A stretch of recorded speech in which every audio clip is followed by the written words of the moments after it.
Bruno Marchal, Mental Coach à Montpellier, 4e vidéo sur les questions que l'on pose très souvent lors de coaching sur la séparation et pourquoi on y arrive rapidement avec cette méthode d'une coaching d'une heure plus 15 jours. Ensuite, on peut m'écrire autant de fois que l'on veut. C'est parce qu'on fonctionne avec les neurosciences et que chacun des coachings est adapté à la personnalité de chacun, qu'il n'y a pas une méthode toute faite. On ne fait pas un silence radio pour tout le monde, on ne fait pas de la PNL pour tout le monde, etc. Ça ne fonctionne pas. Donc voilà, l'idée c'est de comprendre comment fonctionne le cerveau, la personnalité, on adapte, on met des exercices et ça fonctionne très bien.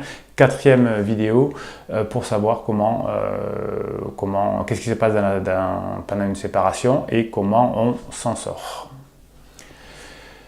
Question que l'on pose souvent à l'époque de l'hyperconnexion avec les réseaux internet, etc. Comment faire pour se détacher, pour arrêter d'avoir ces pensées, ces nouvelles qui vont maintenir les réseaux neuronaux. Bien effectivement, chaque fois que vous allez voir le Facebook de la personne, chaque fois que vous allez voir le YouTube de la personne, chaque fois qu'on vous donne des nouvelles, etc., vous renforcez les anciennes connexions neuronales et vous allez créer de la souffrance puisque vous ne pouvez pas avoir la récompense que vous voulez, en tout cas à court terme. Donc, qu'est-ce qu'il faut faire à ce moment-là? Eh bien, il faut avoir ces bulles d'oxygène, on va dire, qui vont être la monotâche. Hein.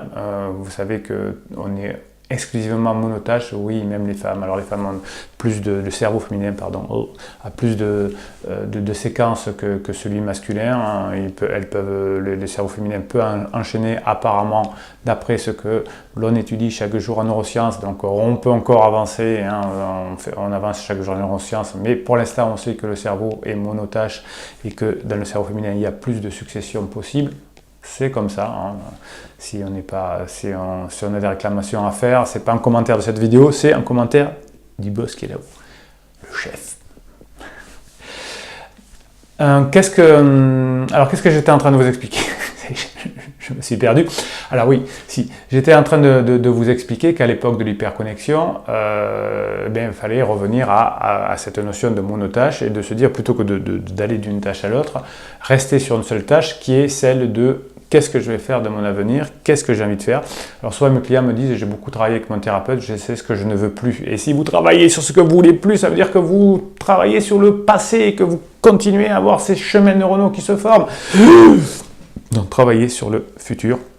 Et chaque fois que vous allez partir à droite, à gauche, sur le passé, revenez sur cette intention, allez-y, restez sur cette bulle le plus longtemps possible. Si vous sortez de cette bulle d'oxygène, revenez-y. Et de toute façon, on va avoir des pensées obsédantes. La pensée obsédante, c'est qu'est-ce que je vais faire de mon avenir? Une fois que je l'ai, je l'imagine, je le fais, je ne pense qu'à ça, je ne pense qu'à ça, je ne pense qu'à ça. Et vous allez avoir les chemins neuronaux qui vont se créer. Par exemple, si je dis à mes patients, trouvez-moi dans une pièce tout ce qui est rouge, eh bien, ils vont arriver à le trouver. Mais si je dis qu'est-ce qu'il y avait de bleu, on ne sait pas parce que la concentration était sur le rouge. Alors ça c'est des trucs de PNL machin que les coachs font, mais c'est pas mal à faire. En tout cas c'est une bonne métaphore pour se dire que quand on pense à quelque chose on voit que ça, hein. Si je pense à des accidents, je ne vais voir que des accidents dans les journaux. Si je ne pense qu'aux chevaux, chaque fois que je vois un cheval sur le bord de la route, je vais voir le cheval, etc.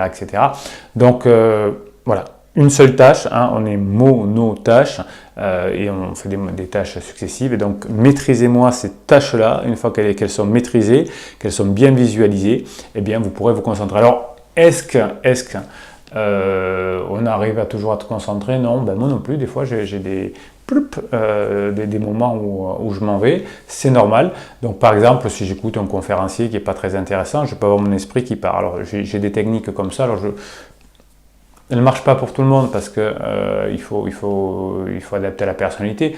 Mais par exemple, ce que vous pouvez faire, c'est quand vous écoutez quelqu'un, vos enfants, votre ex, je sais pas quoi, qui vous dit des choses en boucle qui ne sont pas très intéressantes, si vous voulez rester concentré, vous pouvez transformer ces mots en images. Et les images permettent de rester sur ce préfrontal. Voilà, c'est-à-dire que c'est l'attention, hein, voilà, l'attention, la monotâche qui va vous permettre de bien prendre les décisions et en tout cas de mémoriser ce que dit la personne. Donc vous voyez qu'il y a des petits exercices comme ça qui permettent d'y arriver. Moi effectivement, ça m'arrive souvent de transformer les mots en images et ça me permet de rester plus concentré. Voilà, donc ce genre de questions, on les traite. je réponds à vos questions pendant les coachings, je vous donne des exercices pratiques et c'est pour ça que l'on arrive à être rapidement une personne nouvelle parce qu'on laisse tomber le passé, on va vers le présent, hein, enfin le présent fait le futur. Même Gandhi disait ça, l'avenir est ce que l'on fait maintenant et ça c'est assez vrai. On n'avait pas autant avancé que l'on avançait aujourd'hui en neurosciences du temps de Gandhi. On a bien bossé, on y arrive.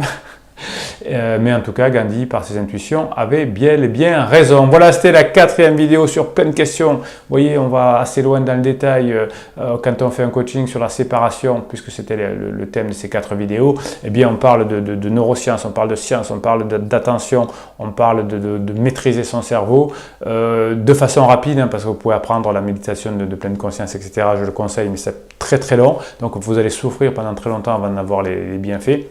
Donc, faites de la méditation de pleine conscience, ça va très bien, je vous le conseillerais parfois pendant les coachings si ça vous correspond, comme le yoga ne correspond pas à tout le monde, etc. Mais en attendant, je vous donnerai ces méthodes ultra rapides qui vous permettront de chasser le passé pour aller vers l'avenir avec votre ancien conjoint, avec un nouveau conjoint, sans conjoint, ça c'est vous qui verrez, mais en tout cas, c'est vous prendre la décision avec votre préfrontal. Voilà, c'était Bruno Marchal. Allez, mettez-moi un pouce en l'air pour que d'autres personnes puissent voir ces vidéos, les partager, les commenter. Abonnez-vous pour recevoir la prochaine série. Là, il y avait 4 vidéos sur ce thème-là. On va continuer sur des thèmes à plusieurs vidéos pour aller un peu dans le détail, voire totalement dans le détail. Et puis, on se retrouve très bientôt. C'était Bruno Marchal.